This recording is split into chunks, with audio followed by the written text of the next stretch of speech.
율법 그리고 성령이 바로 샤보트, 바로 77절이라는 제목으로 우리가 은혜를 좀 나누었으면 합니다. 말씀을 나누기 전에 그동안 기도해 주시고 또 여러 모양으로 또 도와주셔서 제가 잘 지내고 이렇게 복귀하였습니다. 그러나 생각 외로 제가 이렇게 될 줄 몰랐습니다. 그냥 갑자기 당한 일이어서 처음에는 이제 잠깐 폐렴인 줄 알았는데 그 폐렴이 나중에 보니까 폐에 물이 차는 어떤 그 폐부종이라고 그러죠. 폐부종으로 또 이렇게 큰 병원을 가게 되고 처음에 그 큰 병원을 찾아서 갈 때만 해도 별로 문제가 안 될 거라고 생각했는데 119를 타고 가다 보니까 갑자기 119 타고 가는 그 차 안에서 제가 아이고 이러다가 잘못하면 죽겠구나 하는 생각이 좀 들었습니다. 그래서 한번 지난주 수요일 날 잠깐 은혜를 나누긴 했습니다만 그중 이렇게 그 119 타고 병원에 입원하는 순간 제가 굉장히 중병이라는 것을 이제 알게 되었습니다. 이제 좀 살아가는 모든 순간에 좀 불편하고 어려운 일들을 겪게 될 것이라는 것이 그때 좀 알게 되었는데 하나님께 좀 도와주시지 왜 이렇게 자꾸 목회를 어렵게 하십니까? 옥포에 있는 여러 목사님들 여러분 좀 이렇게 겪어보시면 건강한 분들이 별로 없습니다. 그래서 저도 참 우스운 일인데 제가 참 옥포에 오면서 어떤 생각을 했냐면 옥포에서 목회하는 게 쉽지 않겠구나. 목사님들이 다 뭐 여러 모양으로 좀 어렵겠구나. 그리고 우리 양인교회 목사님은 뭐 테니스도 치고 뭐 자전거 열심히 타고 그래가지고 양인교회 목사님은 괜찮은데 주변의 목사님들 여러분 혹시 한번 찾아보시면 아파서 뭐 이렇게 좀 하시는 분들이 많이 계시고 나도 그렇게 당하지 말아야지 이렇게 생각했는데 의외로 저도 이렇게 당해가지고 좀 고생을 하게 되었습니다. 그렇다고 해서 옥포에 와서 제가 하나님께서 보내신 이곳에서 제가 뭐 좀 중병이 들었다고 해서 뭐 꺾이고 싶은 생각은 전혀 없습니다. 그런 생각은 추호도 없으니 저는 또 나름대로 하나님 보내신 곳에서 최선을 다하겠습니다. 주님께서 힘주시고 잘 감당하게 하시리라고 저는 믿습니다. 오히려 세상에 쓸데없는 것들을 좀 거품 같은 것들 좀 그런 것들 다 싹 걷어버리고 지금 이 남은 시간들을 주님 앞에 헌신적으로 충성하는 것이 필요하겠다. 잘하지는 못하겠지만 그렇게 살아야 되겠다는 생각을 절절히 그렇게 밤마다 이렇게 다짐을 하고 기도도 했습니다. 여러분, 우리가 지금 살아가는 이 시간 자체가 이 종말의 시간입니다. 어떤 사람은 그런 시간이 아니라고 생각하는 분들이 많이 계시는데 그렇지 않습니다. 여러분, 주님께서 이것을 종말의 시간이라고 말하시고 또 주님의 특별히 이 시대에 또 주님의 인도하심을 받는 분들이 있지 않습니까? 네, 그런 분들이 다 이구동성으로 이 시대가 하나님께서 우리에게 종말의 시간이라고 말하는데도 여전히 아니한 생각으로 신앙생활 하시겠다고 그러면 이 참 위험한 시간이 아닌가 생각을 합니다. 저도 이번 기회를 통하여서 주님 앞에 깨어나서 하나님 앞에 살아야 되겠다는 생각을 합니다. 얼마 남지 않은 이 예배 시간들, 기도의 시간들을 아끼고 주님 앞에 열심히 나가서 주님께 인정받는 신앙생활을 해야 되겠다 하는 생각을 하게 되었습니다. 꼭 여러분들도 이 종말의 시간을 지혜롭게 살아가는 귀한 은혜의 길을 축복합니다. 네, 오늘 이 맥주 감사절을 맞이하여서 맥주 감사절에 대해서 우리가 좀 생각해 보려고 합니다. 성경을 잘 몰랐던 시기에는 저는 기독교 절기 중에 교회 오면 절기 중에 맥주 감사절이라는 게 있었습니다. 맥주 감사절이 이게 뭔가 하는 걸 잘 모르겠더라고요.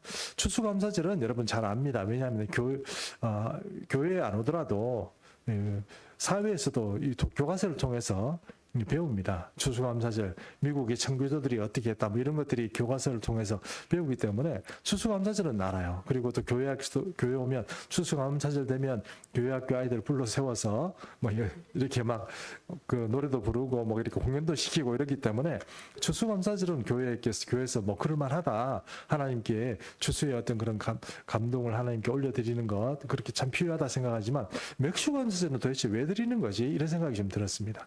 여러분 맥주감사절 왜 드리는 것이죠? 여기 보면 맥주감사절 이건 보리맥주 아닙니까?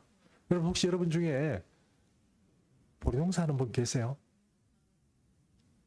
옛날에 우리가 70년대 박정희 대통령 때 보리하고 그런 거 혼식해라고 막 수시를 가할 때 국민들에게 그때는 모르겠지만 지금 사실 보리 농사하시는 분이 거의 없죠. 옛날에 제가 초등학교 다닐 때만 해도 지금 초등학교랑 국민학교죠. 동원이 돼가지고요. 학교 주변에 보리발보러 다녔습니다. 아, 모르시는군요. 그럼 여러분들이 저보다는 좀 이렇게 후세대이신데 옛날에 보리 밟고 다니고 이랬거든요. 동원이 돼가지고 아이들을 손잡고 보리 밟아라 이러면 선생님들이 우리 아이들을 데리고 보리 밟으러 나갔습니다. 그럼 보리 밟고 이랬거든요. 그런 시대에 이제 우리가 그래서 우리는 보리를 기억하지만 요즘 시대에 보리 맥추절 이렇게 얘기하면 그런 걸 좀 기억할까 싶은 생각이 듭니다. 그래서 사실 교회에서 점점 더 맥추 감사절이 없어집니다.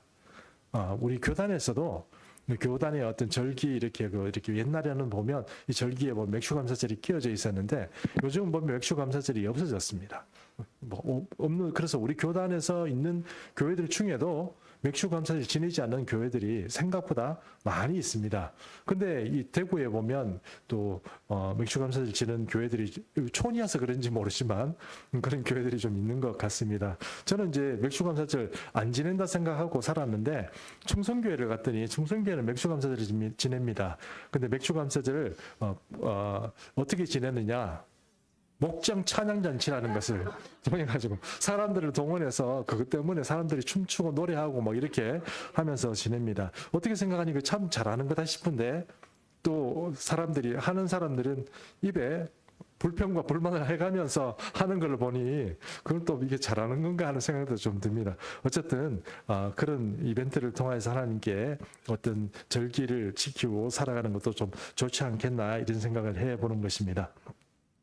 그래서 어떤 교회에서는 교회 한 해의 반을 지나면서 우리가 맥추 감사절 다른 말을 하기가 좀 그러니까 한 해의 반을 지내면서 한 해의 반에 지나온 이 세월을 하나님께 감사한 조건을 달아서 하나님께 예물을 드리자 뭐 이렇게 해서 이렇게 하는 경우도 있습니다. 그러나 사실 맥추 감사절은 그런 취지하고는 전혀 상관이 없는 거고 절기가 그렇다는 의미지만 전혀 그런 것과는 또 다른 것이다 이렇게 말할 수 있습니다.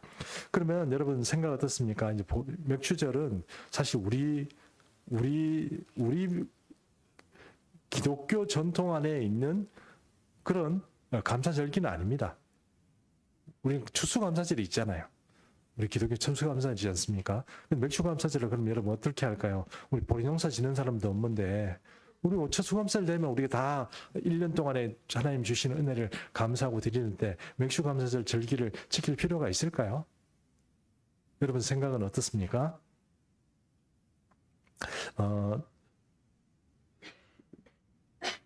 맥추 감사절은 그럼에도 불구하고 지켜야 한다는 것입니다. 왜 그런 말씀을 드리냐면 여러분 이 절기에는 우리가 생각하지 못한 것들이 숨겨져 있습니다. 최근 신학이라고 말할 수 있는데요. 예전에는 이런 걸 신학이라고 말하냐 뭐 이렇게 말할 수도 있지만 제가 생각하기에는 최근 신학에 발견한 어떤 아주 중요한 어떤 포인트 중에 하나가 뭐냐면은 절기에 대한 새로운 이해입니다. 그 절기, 특별히 이스라엘 절기에 대한 이해입니다. 이스라엘 절기를 잘 이해하면 성경이 만들어 놓고 하나님께서 이 인생의 역사를 예약해 놓고 또 어떤 언약의 길을 인도하시는 그 그림을 잘 볼 수 있는 것이 바로 이 절기입니다. 그래서 절기를 잘 이해하게 되면 과거에는 우리가 절기에 대해서는 별로 얘기 안 했습니다. 뭐 6월절 이런 뭐 절기부터 시작해서 이스라엘 절기에 대해서 특별히 그것이 우리와 상관이 있고 인류와 상관이 있다는 식으로 얘기하지는 않았습니다. 그것은 이스라엘의 절기다 이렇게 생각을 했습니다. 그러나 이스라엘 절기라고 생각했던 이 이스라엘의 절기가 사실은 여호와의 절기고 여호와의 절기라는 것은 결국은 이 구원의 사역 이 세상 자체가 이 하나님의 이 구원 계획 가운데 살아가게 되고 거기에 이 코드 그러니까 시크릿하게 숨겨놓은 그것이 바로 절기라는 것입니다. 절기를 잘 이해하면 하나님의 구원 계획을 잘 이해할 수 있게 되어 있다 하는 것입니다. 최근에 그래서 이 절기에 관한 책들을 우리 한국에 있는 선교사들이나 또 목사님들 중에도 많이 이 책을 많이 지금 출간을 하고 있습니다. 내용들을 살펴보면 거의 뭐 대동소이합니다. 그 내용들의 대동소이한 내용들의 주된 내용들은 절기가 예수 그리스도와 상관이 있고 우리가 지금까지 알지 못했던 예수 그리스도의 구원 계획과도 밀접히 연관되어 있다는 것을 이렇게 이 책들이 말하고 있는 것입니다. 그래서 오늘 잠깐 우리가 맥슈절을 제대로 살펴보기 전에 잠깐 절기들을 잠깐씩 언급해 보고 싶습니다. 봄절기가 있고 가을절기가 있습니다. 봄절기는 유월절이고 무교절, 초실절, 오순절이고 또 가을절기에는 나팔절, 속죄절, 초막절입니다. 가을절기는 아직 오지 않았습니다. 근데 지금 우리가 오순절, 그러니까 여러분 오순절이라고 하면 우리가 성령 강림으로 기억하고 있는 그 절기 아닙니까? 그게 사실은 무엇입니까? 맥추절입니다. 그것이 맥추절이고 또 다른 말로 하면 맥추절, 칠칠절, 오순절 이게 다 같은 말입니다.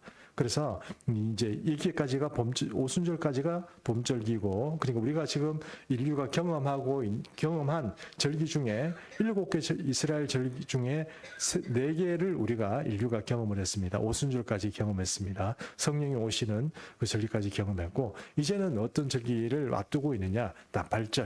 나팔절은 여러분 아시는 것처럼 예수님이 이제 나팔을 불고 우리를 불러 올리시는 그런 절기입니다.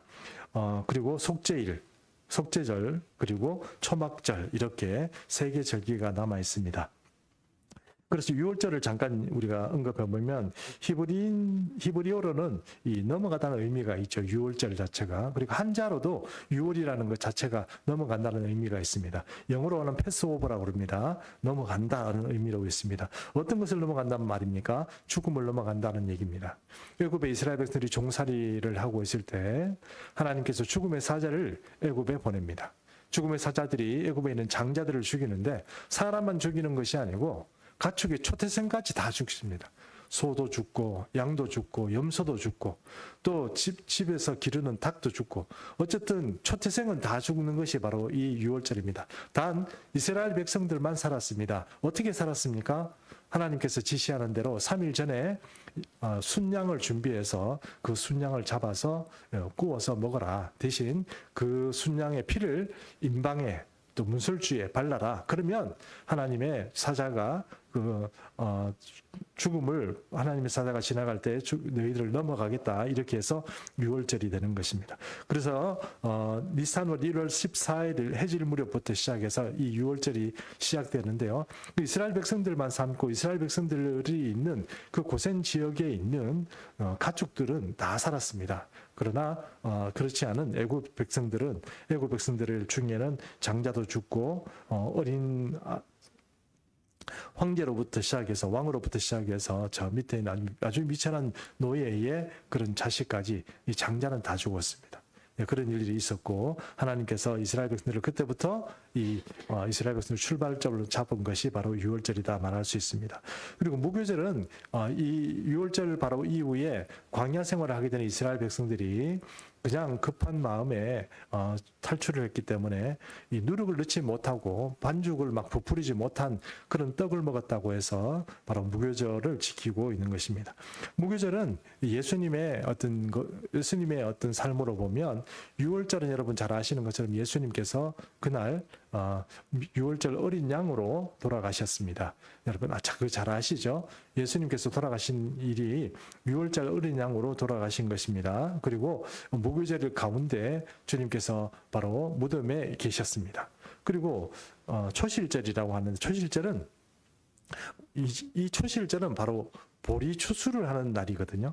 보리 추수를 해가지고 이 하나님께 먼저 올려드리고 이제 하나님께 제사를 드리고 나서부터 그때부터 이제 먹는 날이 바로 초실절입니다. 처음 열매를 하나님께 드린다 하는 의미인 것입니다. 그래서 사실 맥추절이 말이 안 맞습니다. 이거 우리나라에 와서 그냥 가져와서 붙인 거예요. 맥추절은 보리 맥자잖아요. 우리 사실 이 초실절 날 추수를 해가지고 올려드리는 거고 조금 오순절 날이 바로 이제 좀 보리가 아닌 미를 추수하는 것인데 조금 바꾸어서 말하고 있습니다. 이 초실절은 바꿈이라고 그러는데 여러분 아시는 것은 초실절이 언제냐 이렇게 얘기하면 6월절이 있고 그리고 무교절이 있는 그 주에 안식 후 첫날입니다. 그날에 초실절이 되는 것입니다. 그럼 여러분 잘 아시는 것처럼 예수님의 부활이 언제 있었습니까? 안식 후 첫날이 있었죠. 그래서 여러분 6월절, 무교절, 초실절이 어떻게 다 연결이 되어 있습니까? 주님과 다 주님의 생애와 다 연결이 되어 있습니다. 그리고 이제 우리가 오늘 살펴보려고 하는 이제 맥추절입니다. 네 번째 줄기죠. 맥추절은 다른 말로 하면 77절 혹은 오순절입니다. 여기에 보면 히브리어로는 샤보트라고 얘기하는데요. 밀을 수확할 수 있도록 이제 복 주신 하나님께 감사하는 절기다 말할 수 있습니다. 77절이라고 하는데 왜 77절이라고 하냐면 77이 49 그러니까 초실절로부터 49일이 지나고 나서 있는 날이 바로 이 맥추절이기 때문에 그렇습니다.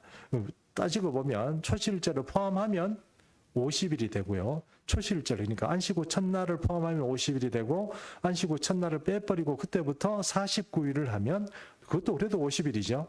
똑같은 50일째가 되는데 그것이 바로 맥추 감사절이 되는 것입니다. 그래서 우리 오늘 본문 읽었던 신명기 16장 9절 말씀에서 11절 말씀을 제가 한번 다시 읽어보도록 하겠습니다. 신명기 16장 9절에서 11절입니다.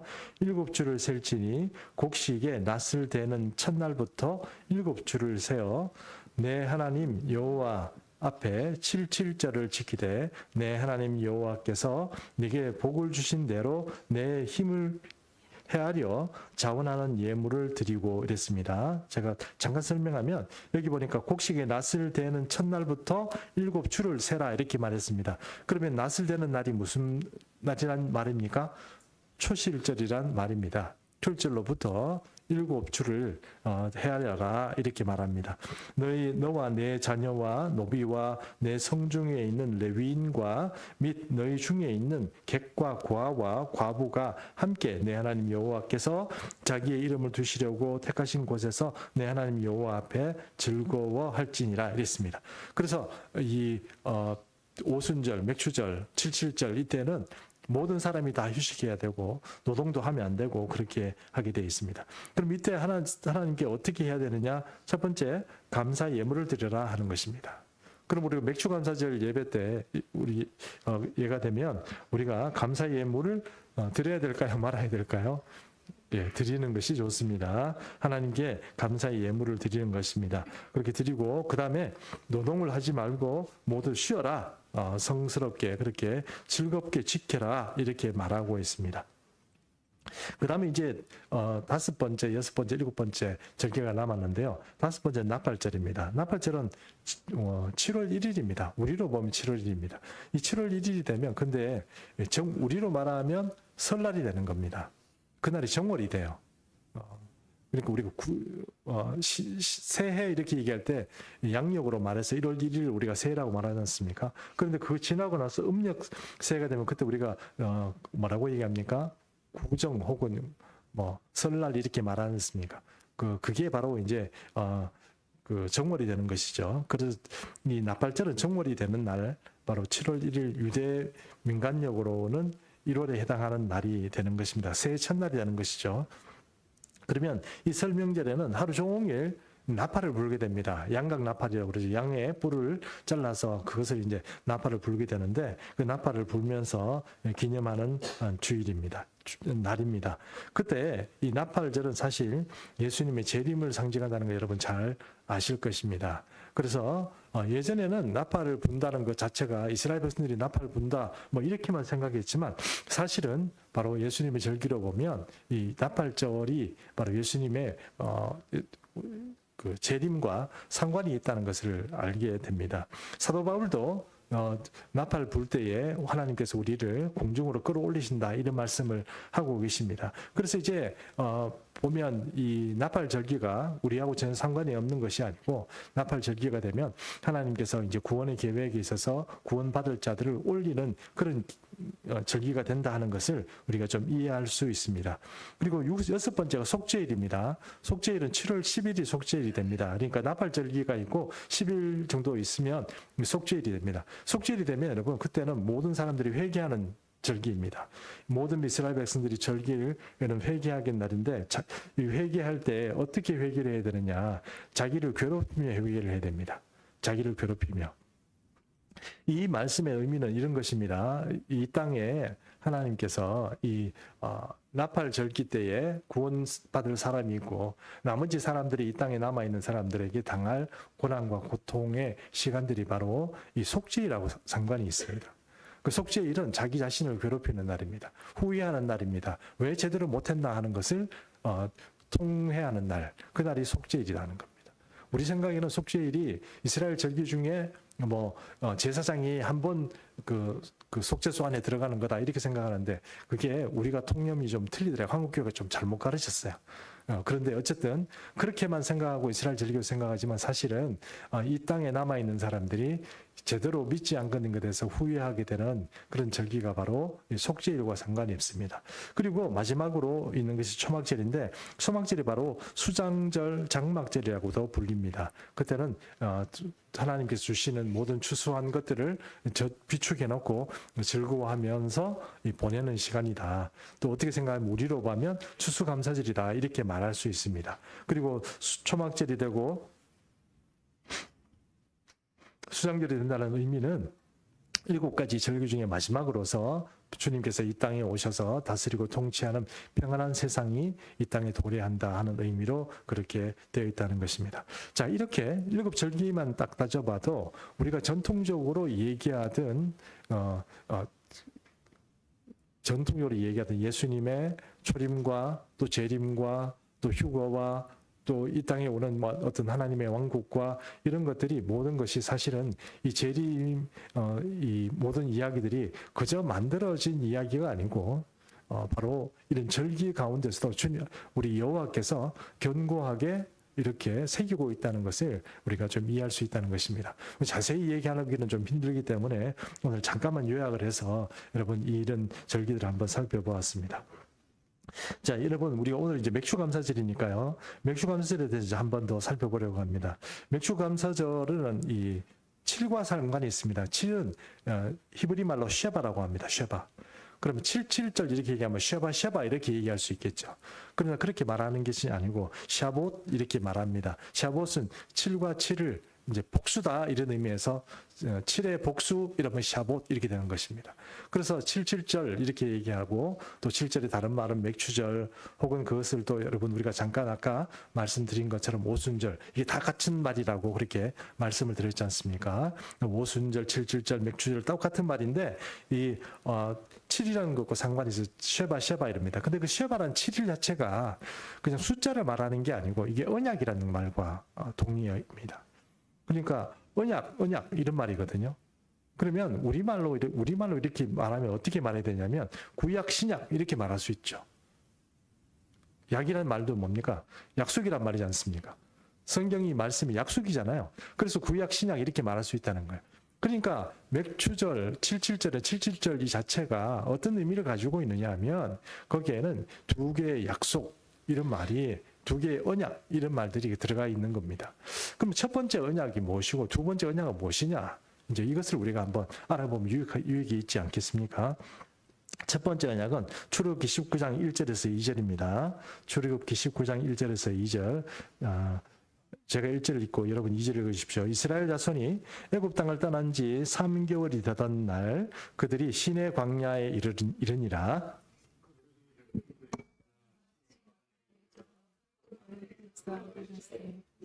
그게 산 앞에 장막을 치니라.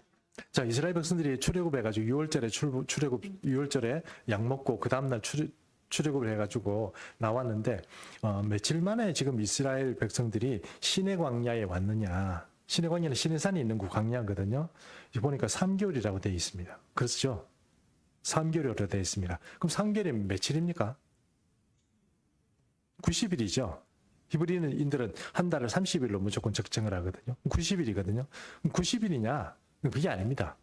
우리가 이렇게 본문을 읽으면 90일로 이렇게 읽혀질지 모르지만 그런 의미가 아니고요. 6월절 1월 그러니까 1월 니산월 1월 14일 날 출발했다고 그랬으니까 14일이니까 15일부터 시작한 걸로 생각하면 그때 15일 그리고 2월 달 전체 30일 더하면 얼마입니까? 45일이죠. 그리고 3월 달 첫날 정월입니다.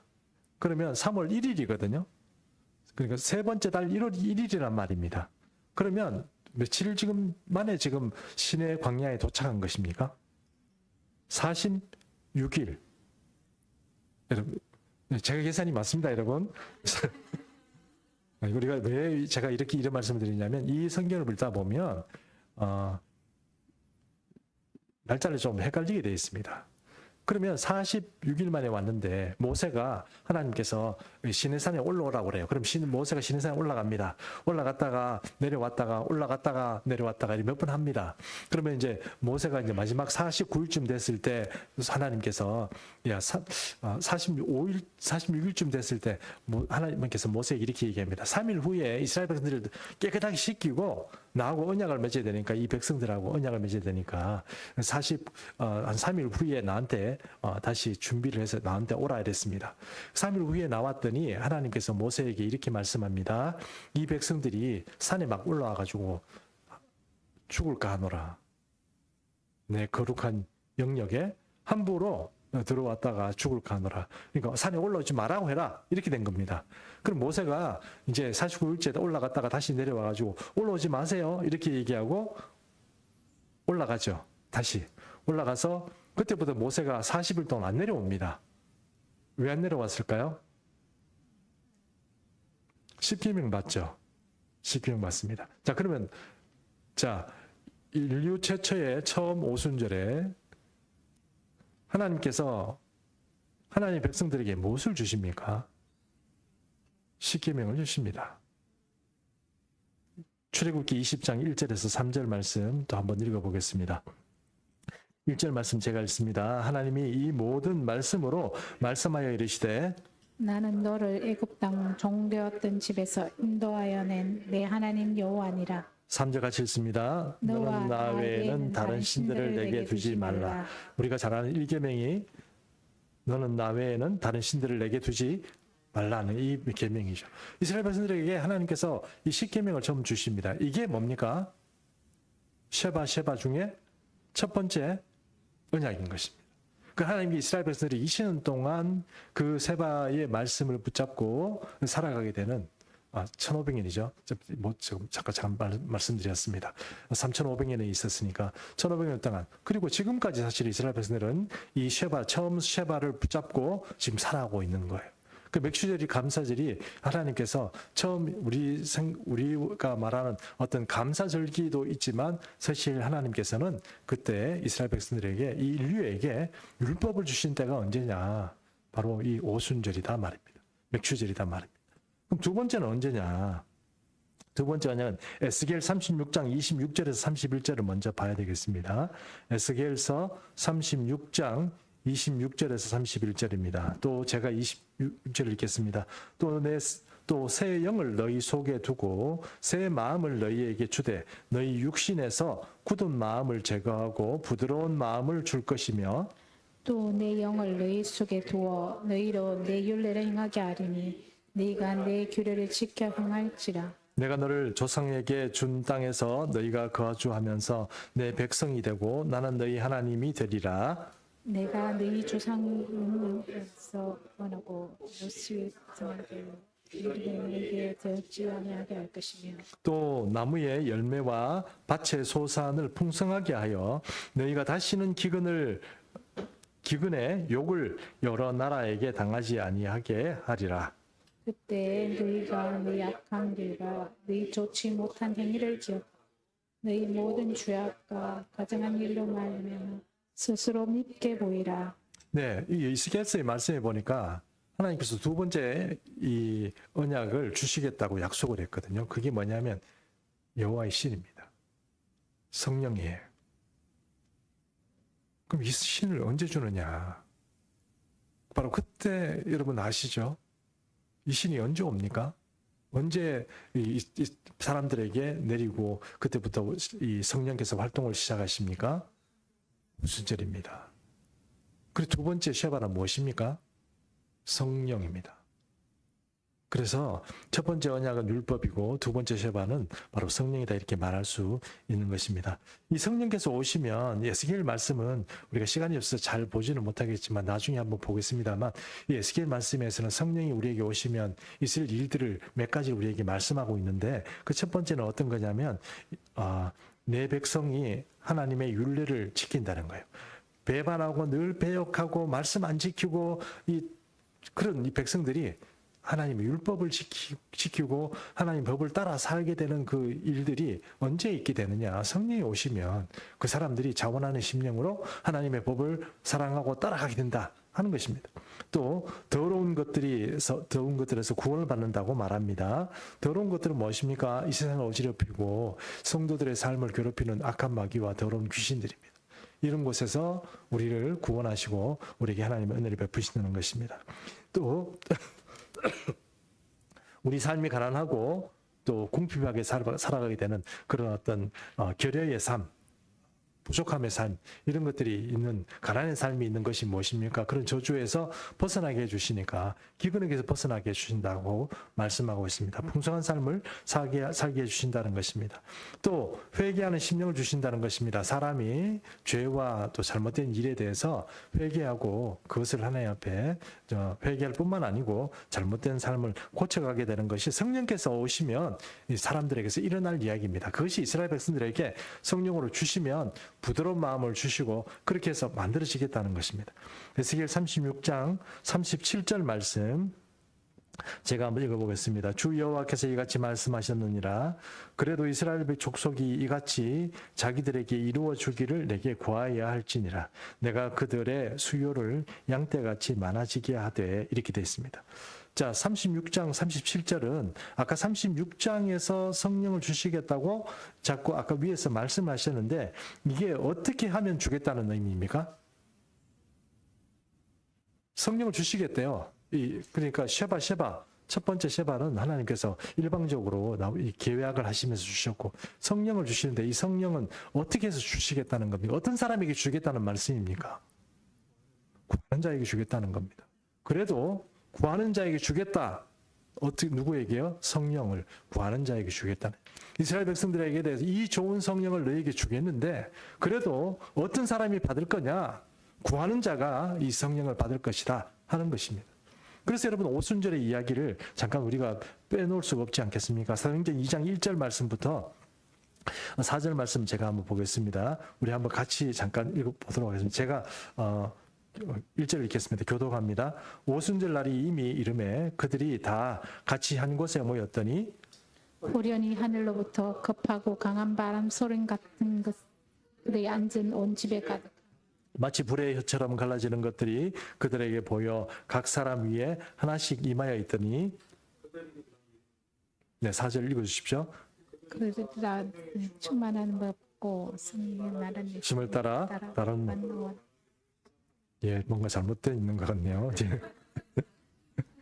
자, 성령이 임했습니다. 근데 성령이 임하는데 여러분 아시는 것처럼 저도 여러분과 이번 이런 어려운 일들을 당하면서 성령이 좀 뜨겁게 받았으면 좋겠다 이런 생각을 많이 하고 제가 여러분에게 진짜로 말하고 싶은 것은 제 설교를 통해서 변화되고 어떤 제 목회를 통해서 변화되는 삶이 아닙니다. 교회가 제 어떤 목회를 통해서 성장하고 부흥하고 이은모 목사가 잘해가지고 뭔가 좋은 일이 있었다. 아니 그런 건 아닙니다. 그게 아니고 여러분이 진짜로 성령 좀 받으시기 바랍니다. 성령 받아야 됩니다. 성령께서 이제 방금 우리가 이 쉐바에서 두 번째 하나님께 주시는 이 성령을 받으면 온갖 좋은 삶들이 우리에게 있다고 얘기하고 근데 그 받는 조건이 무엇이냐면 바로 구하는 자에게 주는 겁니다. 구약의 모든 축복과 은혜가 하나님께서 딱 정하면 그 사람이 받을 수는 있습니다. 근데 신약에 주시는 우리에게 주시는 이 기회, 이 약속은 누가 받느냐? 구하는 자에게 주시는 거예요. 그러면 누가 하나님의 종이냐? 누가 하나님의 복을 받느냐? 그것은 정해진 순서로 받는 것이 아니고 내가 특정해서 받는 게 아니고 어떤 사람이 받는 겁니까? 주님께 구하는 자가 받게 되어 있는 것입니다. 이것이 맥주감사제를 우리가 다시 한번 생각해 봐야 되는 이유가 되는 것입니다. 그래서 사도행전 4장 33절 30에서 35절 제가 한번 읽어보겠습니다. 사도들이 큰 권능으로 주 예수의 부활을 증언하니 무리가 큰 은혜를 받아 그 중에 가난한 사람이 없으니 이는 밭과 집 있는 자는 팔아 그 판 것의 값을 가져다가 사도들의 발 앞에 두매 그들이 각 사람의 필요를 따라 나누어 줌이라 이랬습니다. 이렇게 사도들에게 앞에 사람들이 막 자기 것을 넉넉한 사람들 이것을 다 팔아서 자꾸 내놓으니까 가난한 사람이 없어져 버렸어요. 대한민국이라는 나라가 이 70년대부터 제대로 60년대부터 출발했다고 생각하지만 여러분 어떻게 여기까지 왔습니까? 유일한 나라 아닙니까? 이게 어떻게 된 거냐 이렇게 하면 그건 전적으로 하나님의 은혜입니다. 가난한 사람이 없어졌습니다. 목사님 저는 가난한데요. 비교적 가난하죠. 북한에 한번 살아보시겠어요? 그런 말 나오는가? 지금 북한 생각하면 여러분 그런 말씀하시면 안 됩니다. 예, 어떤 북한 장교가 휴전선을 거쳐가지고 남한에 왔습니다. 근데 이 장교입니다.